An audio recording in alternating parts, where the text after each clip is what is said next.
Hello everyone. तो आज हम लोग स्टार्ट करने वाले हैं ऑर्डर डिटरमिनेशन। तो देखिए, अभी तक मैं आपको क्या बताता रहा। अभी तक हमने जो पढ़ा और जो मैंने बताया कि किसी रिएक्शन का जो ऑर्डर होता है वो कैसे डिटरमिन किया जाता है एक्सपेरिमेंटली। बट कभी भी मैंने बताया नहीं वो एक्सपेरिमेंट क्या होते हैं। हमेशा मैं यही बोल करके छोड़ देता था कि एक्सपेरिमेंटली है तो आपकी प्रॉब्लम आसान हो गई है। तो आज मैं आपको बताऊंगा कि एक्सपेरिमेंटली किस तरीके से डिटरमिन किया जाता है। तो ये एक्सपेरिमेंटली किस तरीके से डिटरमिन किया जाता है, अब जरा मैं इसके बारे में भी आपको बताता हूँ। तो आज सबसे पहला मेथड है इसमें हिट एंड ट्रायल मेथड। तो कौन-कौन से वो मेथड है, मैं पहले उनके नाम बताऊँगा। हिट एंड ट्रायल मेथड, दूसरा आपका मेथड है graphical method,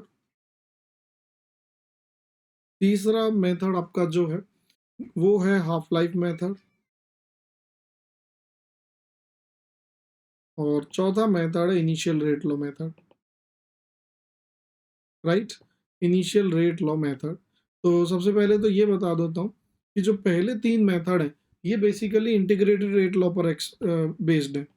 these are based on integrated rate law equation. Right? तो ये 3 मेथड तो इंटीग्रेटेड रेट लॉ इक्वेशन पर बेस्ड है। चौथा मेथड, मतलब और एक और इम्पोर्टेंट बात, हमने जो इंटीग्रेटेड रेट लॉ एक्सप्रेशन की है, अगर आपको याद हो, तो इंटीग्रेटेड रेट लॉ एक्सप्रेशन हमने सिर्फ किस चीज़ के लिए की है मैं आपको बताता हूँ, जहाँ सिर्फ एक ही रिएक्टेंट प्रेज़ेंट है। अगर रिएक्टेंट एक से ज़्यादा है तो क्या होगा? तो वहाँ पर हम लोग यूज़ करेंगे initial rate law method if more than one reactants are present. और अगर एक ही है तो हमने जितनी भी डेरिवेशन की, चाहे वो ज़ीरो ऑर्डर के लिए की, चाहे फर्स्ट ऑर्डर के लिए की, चाहे सेकंड ऑर्डर के लिए की, वो सारी हमने सिंगल रिएक्टेंट के लिए की। ठीक है? तो इन चीज़ों को दिमाग में रखना। सबसे पहले हम स्टार्ट करते हैं hit and trial method.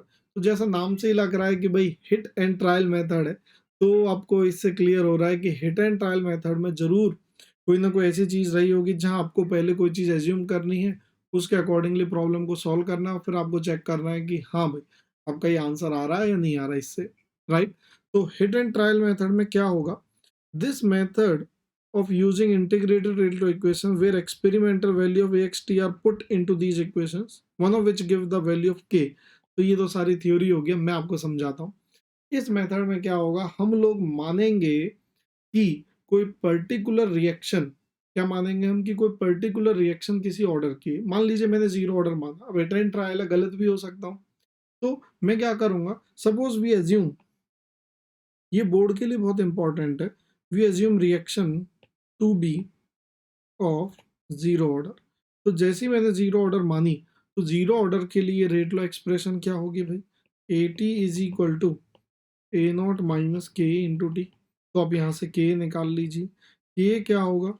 A not minus A T upon T. अब आपको क्या होगा, अलग-अलग टाइम पर डेटा दिया जाएगा। कैसे दिया जाएगा? मान लीजिए आपको इस तरीके से एटी की वैल्यू दे रखी है, यहाँ टाइम दे दिया और यहाँ एटी दे दिया। 0 पर, T1 पर, T2 पर, T3 पर। तो आप लोग क्या करेंगे? पहले K1 निकालेंगे T1 टाइम पर। तो ए नॉट, इसे मैं बोलूँगा 81, इसे मैं बोलूँगा 82, इसे मैं बोलूँगा 83। राइट? तो जब आप पहले इसे निकालेंगे, तो ए नॉट माइनस ये क्या होगा 80 ओवर, तो 81 ओवर T1। फिर मैं K2 निकालूँगा, ये क्या होगा A not minus 82 over T2। तो अगर मेरे के ए वन और के ए टू लगभग सेम आते हैं, क्योंकि एग्जैक्ट सेम नहीं आएंगे, उसका रीज़न ये है कि जब भी हम एक्सपेरिमेंट करते हैं तो एक्सपेरिमेंट के दौरान कुछ ना कुछ एरर्स रहती ही हैं।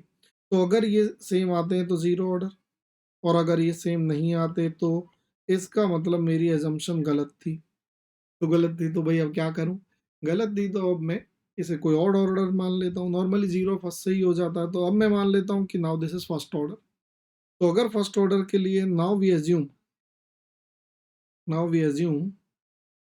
फर्स्ट ऑर्डर, तो फर्स्ट ऑर्डर की एक्सप्रेशन लिखूंगा अब मैं, k t is equal to l n A not over A t. तो यहाँ से फिर मैं के वन निकाल लूंगा, वो क्या होगा 1/T1 l n A not upon A t one. Similarly मैं के टी टू निकाल लूंगा 1/T2 l n A not upon A t two. अब देखिए, अगर दोबारा के वन और के टू लगभग सेम आते हैं, तो मैं बोलूँगा कि इसका मतलब मेरी असम्पशन ठीक थी और इसका ऑर्डर क्या था? First order. लेकिन अगर नहीं आते फिर सेकंड मानूँगा। नॉर्मली आप बोर्ड में मानेंगे तो 0 फर्स्ट से ये हो जाएगा, राइट? मैंने आपको जो मॉड्यूल दिया है तीव्रा चैनल पे, वहाँ पर भी अगर आप लोग देखेंगे तो ऐसी कुछ प्रॉब्लम है जहाँ आपसे बोला जाएगा स्पेसिफिकली कि प्रूव दैट कि ये रिएक्शन 0 ऑर्डर है या ये रिएक्शन फर्स्ट ऑर्डर है। तो आप उसे फिर इसी तरीके से करने वाले हैं, ठीक है? तो ये तो हो गया भाई हिट एंड ट्रायल मेथड। तो ये बेसिकली बोर्ड के लिए बहुत इंपॉर्टेंट है। अब मैं ग्राफिकल मेथड पे आता हूँ। तो देखिए ग्राफिकल मेथड में भी क्या होगा, आपने जब एक्सपेरिमेंट परफॉर्म किया, तो आपके पास डेटा है कि भाई ए से प्रोडक्ट बना। तो जब ए से प्रोडक्ट बन रहा है और आप एक्सपेरिमेंट परफॉर्म कर रहे हो, तो आप ए की हर इंस्टेंट पर कॉन्संट्रेशन लिखते जा रहे हो भाई। तो यहाँ पर ये ए नॉट होगा, 81 होगा, 82 होगा और ये 83 होगा। आपने लिख लिए। तो अब आपके पास क्या तरीका है? भई मैंने आपको zero order, first order, second order सबके ग्राफ्स बताए हैं पिछली क्लासेस में। तो आप यहाँ एक काम कर सकते हैं और वो काम क्या है? वो काम ये है कि आप यहाँ पर 80 वर्सेस टाइम का प्लॉट करें। अब मान लीजिए आपने 80 वर्सेस टाइम बना और वो ऐसा आ गया, तो आप इसे देखते ही बोलेंगे दिस इज़ ज़ीरो ऑर्डर, क्योंकि आपको पता है ज़ीरो ऑर्डर में ऐसा आता है। मान लो ये स्ट्रेट लाइन नहीं आया, कुछ भी कर्वी वेवी कर्व कुछ भी मतलब इस तरीके का आया, तो मतलब फिर आप इसे फर्स्ट ऑर्डर के लिए चेक करें। तो फर्स्ट ऑर्डर के लिए आप क्या ग्राफ बनाएँगे? ln80 versus t। तो उसके लिए अगर अब ये ऐसा आता है, तो मैं इसे फर्स्ट ऑर्डर बोल दूँगा। तो बेसिकली इसमें आपको वो नॉलेज चाहिए, जो मैंने zero order, first order, second order in सब के ग्राफ्स वगैरह के दौरान आपको बताई थी। बताइए अगर यहाँ तक कोई डाउट है तो भई? ठीक है? तो अगर ये लाइन भी आपकी टेढ़ी-मेढ़ी आती है, तो फिर सेकंड ऑर्डर के लिए चेक कीजिए। तो अगेन ये आपका ग्राफिकल मेथड है। लेकिन जो इंटरेस्टिंग मेथड है भई, वो कौन से हैं? Half life method. तो ये हाफ लाइफ मेथड क्या, ज़रा इसे देखिए। अगर मैं हाफ लाइफ मेथड की बात करूँ, तो half life is directly proportional to A की पावर 1 माइनस एन, या ए की जगह आप इनिशियल प्रेशर भी ले सकते हो 1 माइनस एन, ठीक? सही है? तो आप हाफ लाइफ 2 अलग-अलग इंस्टेंट पर निकालेंगे, टी हाफ 1 और टी हाफ 2।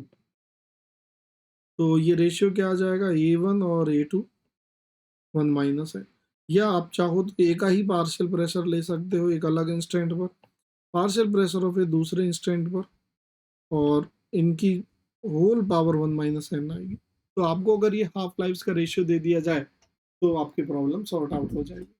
तो इसमें थोड़ा-सा हम प्रैक्टिस कर लेते हैं, बट उससे पहले मैं बताता हूँ, कई बार प्रॉब्लम को कॉम्प्लिकेटेड दिखाने के लिए क्या कर दिया जाता है, आप दोनों तरफ, कुछ नहीं है, सिंपल मैथमेटिकल मैनिपुलेशन है, बट आपको दोनों तरफ क्या करना है, लॉगरिदम ले लीजिए, ln t half 1 t half 2, और यहाँ हो जाएगा 1 minus N ln a1 upon a2।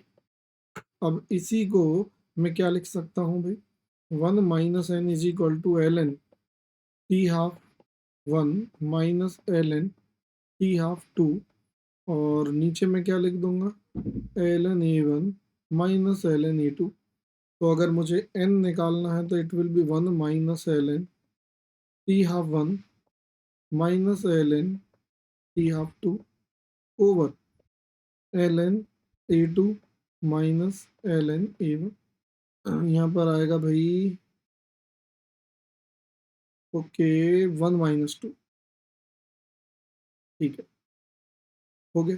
अब देखो देखने में ऐसा लग रहा है भयंकर, तो मल्टीपल करेक्ट टाइप में इस तरीके से आपको परेशान किया जाता है, लेकिन आपके फंडामेंटल्स अगर क्लियर है, आपको ये चीज़ पता है, तो आप इसे किसी भी टर्म में एक्सप्रेस कर सकते हैं। अब इसकी प्रॉब्लम कैसे आती है, ज़रा एक प्रॉब्लम कर लेते हैं भाई। ये प्रॉब्लम ट्राई कीजिए, फिर मैं इसे एक्सप्लेन करता हूँ। देखिए यहाँ पर आप पॉज करके पहले खुद ट्राई कर सकते हैं इसे। तो यहाँ दिया हुआ for this reaction 2HI giving you H2 plus I2 when HI is taken at a pressure of 1 atm। तो जब 1 atm लिया गया HI का इनिशियल प्रेशर, तो हाफ लाइफ है 135 मिनट, और जब पार्शियल प्रेशर पॉइंट 1 atm लिया, तो half life comes down to 1/10 of initial, यानी 13.5। तो अब आप इसे कर लीजिए डिटरमिन द ऑर्डर में। तो आप क्या लिखेंगे, T half 1 over T half 2, ये क्या होगा, P A not 1 P A not 2 और 1 माइनस है। तो देखिए पहले आपकी हाफ लाइफ 135 थी और अब 13.5 रह गई है अभी। पहले आपने प्रेशर कितना लिया था 1 और अब कितना लिया है 0.1 की पावर 1 माइनस एन। तो जैसे ही आप ये करेंगे तो 10 आ जाएगा और ये भी 10 की पावर 1 माइनस एन। तो अगर मैं इन्हें कंपेयर करूं तो 1 is equal to 1 minus n, तो एन जीरो आ गया। तो होगी मेरी रिएक्शन जीरो ऑर्डर की। पॉइंट क्लियर हुआ? तो बस ये आपको बेसिक पता होगा, अगर आपको ये फॉर्मूला पता है तो प्रॉब्लम सॉल्व सॉल्व हो जाएगी। और आपको याद हो तो ये चीज़ भी मैंने आपको ड्राइव कराई थी। कहाँ पर ड्राइव कराई थी? nth ऑर्डर में। ये ध्यान रखना हो। तो ये हमारा सेकंड मेथड था जिसमें हम लोग हाफ लाइफ से निकाल लें। अब इनिशियल रेट लो मेथड पे मैं आ जाता हूँ। तो ये इनिशियल रेट लो मेथड कहाँ पर यूज़ होता है? इनिशियल रेट लो मेथड, तो इसके बारे में मैं बताता हूँ कि initial rate law method is used when you are going to use initial rate law method. तो initial rate law method is used when more than one reactants are present. कैसे? अब मैं आपको सीधी एक प्रॉब्लम दे देता हूँ और आप पॉज करके इस प्रॉब्लम को खुद से ट्राई करें। यहाँ पर पॉज कर देना, फिर जब मैं सॉल्यूशन बताऊंगा तो मेरा सॉल्यूशन उसके बाद देखना, पहले इसे खुद ट्राई करो। मैं अक्सर क्लास में भी यही करता हूँ कि इस प्रॉब्लम को दे के छोड़ देता हूँ और बच्चों को बोलता हूँ आप अपना ब्रेन यूज कीजिए। तो यहाँ पर भी एग्जैक्टली मैं वही चीज़ कर रहा हूँ। अब देखिए आप इसे कैसे सॉल्व करोगे। तो आपको पहले तो कहा है डिटरमिन रेट लो। रेट लो क्या होगा? ए की पावर अल्फा और बी की पावर बीटा। तो ए और बी की पावर अल्फा बीटा डिटरमिन करनी है, अल्फा और बीटा की वैल्यू निकालनी है मुझे। फिर मुझे के निकालना है सेकंड में, और फिर फिल इन द ब्लैंक, ये वाला और ये वाला फिल करना है। तो देखिए अगर मैं इसको लिखता हूँ तो रेट क्या होगा? Minus d A by d t minus d B by d t, और ये आपका आ जाएगा के इंटू ए की पावर अल्फा एंड बी की पावर बीटा और at any time t. Right? अब यहाँ हम क्या कर सकते हैं? तो आपको रेट ऑफ रिएक्शन दे रखा है, बेसिकली आपको rate of formation of D दिया है। तो rate of formation of D भी क्या होगा? D D by d T. तो वो रेट के बराबर ही होगा। यहाँ से अगर आप देखोगे तो बेसिकली आपको रेट ऑफ रिएक्शन दे रखा है। तो अगर मैं इनको देखूँ, यहाँ बी कांस्टेंट है, तो अगर मैं यहाँ R one by R two करता हूँ तो मैं क्या लिखूंगा? K into A one B one alpha beta, K into A two B two alpha beta. अब आप इधर देखिए क्या होगा? R one upon R two, two into ten raise to the power minus three, four into ten raise to the power minus three. ऐसे किए गया। अब यहाँ अगर आप ए को देखेंगे तो वन बाई टू की पावर अल्फा आ गया और बी की वैल्यू पॉइंट वन है तो कट गया। कोशिश कीजिए एक ऐसा डेटा ले लीजिए जो कैंसिल हो जाए। तो आप इसे भी जैसे ही करेंगे तो ये आ जाएगा वन बाई टू की पावर अल्फा।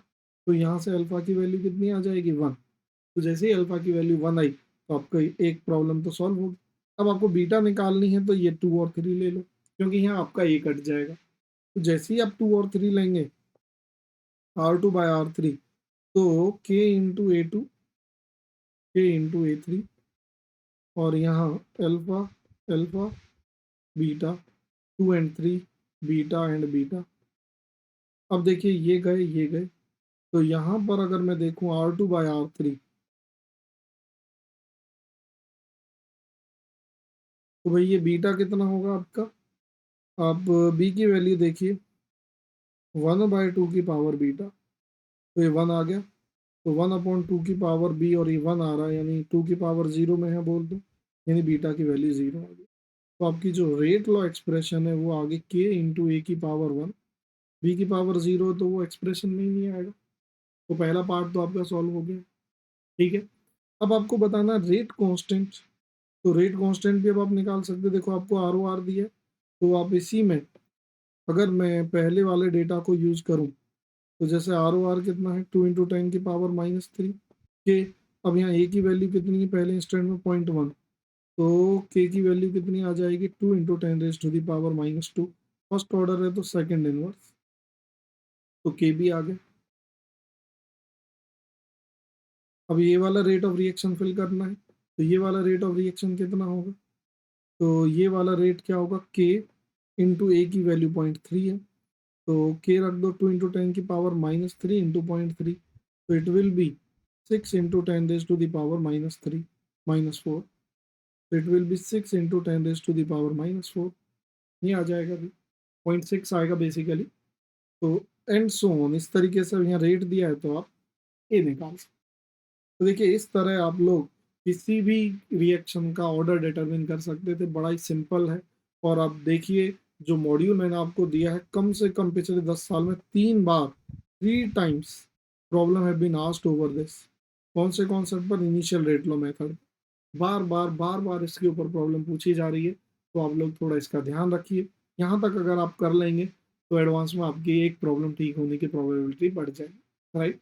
और अगली क्लास में मैं आपको दिखाऊंगा प्रेशर की टर्म में फर्स्ट ऑर्डर का rate determination, rate constant determination, यानी के in terms of pressure and के इन टर्म्स ऑफ जो टाइट्रेशंस वगैरह होंगे उनकी टर्म में बताऊंगा, राइट।